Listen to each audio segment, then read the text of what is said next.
ஒரு சிறிய கிராமத்தில் கண்ணன் என்ற ஏழை விவசாயி வாழ்ந்து வந்தான்.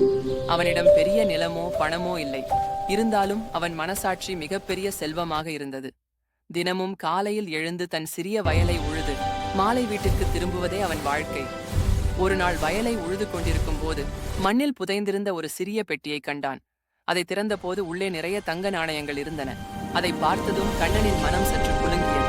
இதை வைத்துக் கொண்டால் என் வாழ்க்கையே மாறிவிடுமே என்று எண்ணம் வந்தது. ஆனால் உடனே அவன் மனசாட்சி அவனிடம் பேசத் தொடங்கியது. இது உன்னுடையதல்ல, யாரோ ஒருவர் துன்பப்பட்டு இழந்த செல்வம் இது என்று அவன் உள்ளம் சொன்னது. அந்த இரவு முழுவதும் அவனுக்கு தூக்கம் வரவில்லை. மறுநாள் காலை அந்த பெட்டியை எடுத்துக்கொண்டு கிராமத்தின் தலைவரிடம் சென்றான். தலைவர் கிராமமெங்கும் அறிவிப்பு செய்தார். சில நாட்களுக்கு பிறகு ஒரு வயதான வணிகர் வந்து அந்த பெட்டி தன்னுடையது என நிரூபித்தார்.